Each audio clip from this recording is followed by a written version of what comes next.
दोस्तों, राधे कृष्णा। मैं नीलम तिवारी आप लोग का अपने चैनल राधे कृष्णा में स्वागत करती हूँ। उम्मीद करती हूँ आप लोग स्वस्थ होंगे, मस्त होंगे। माता रानी की कृपा सभी लोगों पे बनी रहे। जैसा कि आप जानते हैं कि नवरात्रे चल रहे हैं। नवरात्रे में माँ के अलग अलग स्वरूपों की भक्तगण पूजा अर्चना करते हैं। अलग अलग स्वरूपों का अलग अलग भोग होता है, अलग अलग रंग होता है, अलग अलग फूल होता है और अलग अलग कथाएं होती हैं। हर स्वरूप की अलग कथाएं होती हैं, क्योंकि माँ ने जब कोई भी स्वरूप को धारण किया तो उसके पीछे कोई न कोई कारण अवश्य रहा है। तो ये जो पूजा अब आ रही है, माँ के 7वें स्वरूप यानी कि कालरात्रि की पूजा की जाएगी। तो कालरात्रि का क्या है कि माँ ने ये रूप क्यों धारण किया, इसके बारे में बताएंगे। और इसकी पूजा की विधि क्या है, क्या रंग भक्त को पहनना चाहिए, किन चीज़ों का भोग लगाना चाहिए, इन सब चीज़ों की जानकारी इस वीडियो के माध्यम से देंगे। वीडियो के अंत में आप लोग को एक महा उपाय देंगे जो कि आपके सभी दुखों का नाश करेगा। तो चलिए जानते हैं कि माँ ने ये रूप क्यों धारण किया, 7वां माँ का स्वरूप कालरात्रि क्यों पड़ा। देखिए कि जब शुभ निशिभ और रक्त बीज के वध के लिए माँ को ये रूप, विकराल रूप माँ को धारण करना पड़ा, इसीलिए इनको कालरात्रि करे। जैसे रात्र काल के समान रात्र वाली हैं, इनके बिखरे हुए केस हैं, इनकी जो रंग है वो एकदम अंधेरी रात की तरह ये काली हैं। इनके 3 नेत्र हैं, तीनों नेत्र इनके गोल हैं और इन्होंने अपने गले में मुंड की मालाओं को धारण किया है। इनके जो हाथ हैं वो 4 हाथ हैं। एक हाथ में इन्होंने त्रिशूल को धारण किया है, एक वर मुद्रा में है, एक अभय मुद्रा में है और एक जो है, एक में इन्होंने खंड को धारण किया है। तो माता का जो स्वरूप है, बिखरे हुए इनके बाल हैं, यानी कि ये विकराल प्रतीत होने वाला माँ का ये बहुत ही शुभ और फल देने वाला स्वरूप है। माँ का जो भक्त होता है, अगर इस स्वरूप की पूजा भली भांति कर लेता है तो उसके सभी दुख दूर हो जाते हैं, उसकी भूत प्रेत बाधाओं से उसको मुक्ति मिल जाती है। क्योंकि ये माता का ये रूप जो है उस शत्रुओं का नाश के लिए माँ ने धारण किया था। इसीलिए इस स्वरूप की पूजा भक्तगण को अच्छे से करना चाहिए। माँ की पूजा में आप लोगों को, जैसे आप लोग पूजा कर रहे हैं वैसे ही पूजा आप लोग को करना है। माँ को अगर मिल सके तो लाल गुड़हल का फूल आप लोग अवश्य चढ़ाइएगा। लौंग इलायची चढ़ाना मत भूलिएगा, लौंग का जोड़ा चढ़ाइएगा। अगर आप कोई मनोकामनाओं के लिए इस माँ कालरात्रि की पूजा कर रहे हैं तो 21 जोड़ा या तो 51 जोड़ा करके लौंग इनके सामने समर्पित करिएगा। फिर उस लौंग को कपूर के साथ जला दीजिएगा। ये बहुत सही चीज़ है। अगर आपके शत्रु ज़्यादा हैं, अगर आपके घर में बीमारियां ज़्यादा हैं तो ये काम आप लोग को कर लेना चाहिए। माँ के पूजा में लाल वस्त्र को पहनिएगा। माँ को हर 5 तरह के फलों का आप लोग को भोग लगाना है।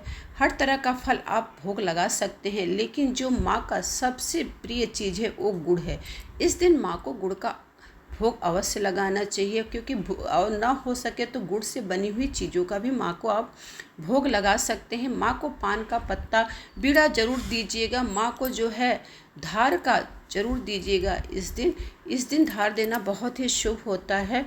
और माँ की आरती जो है, माँ की जो आरती है उसमें थोड़ा सा आपको लौंग डालना है। आरती करते समय इस चीज़ का ध्यान रखना है।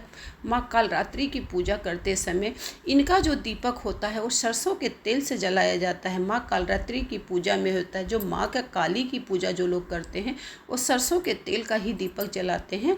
अगर आप अलग से माँ काली के अलग अलग स्वरूपों की आप पूजा करते हैं तो इस दिन आपको सरसों के तेल का दीपक माँ के सामने लौंग डाल के प्रज्वलित करना चाहिए।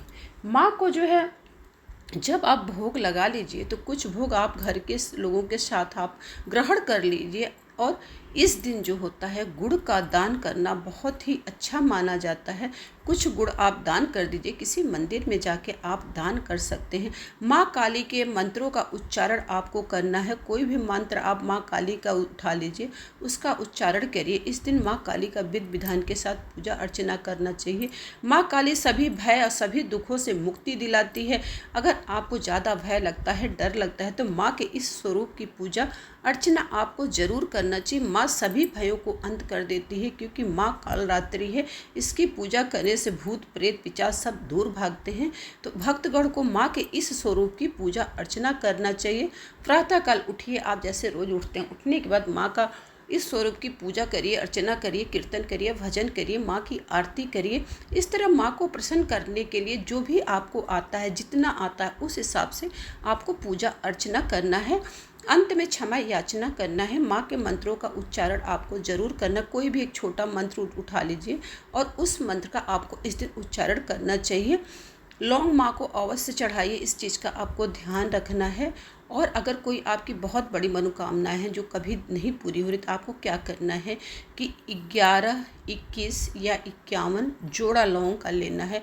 माँ के सामने ये शाम को उपाय करना है, माँ के सामने रखना है, मंत्रों का उच्चारण करना है। फिर उस लौंग को क्या करना है, अग्नि में मतलब कपूर के साथ उसको जला देना है। जब वो राख बन जाती है उसको पानी में डाल के किसी गमले में प्रभावित कर देना है। इस तरह करने से आपकी मनोकामनाएं शीघ्र से शीघ्र पूरी होती हैं। आपको ये करके देखना अवश्य चाहिए।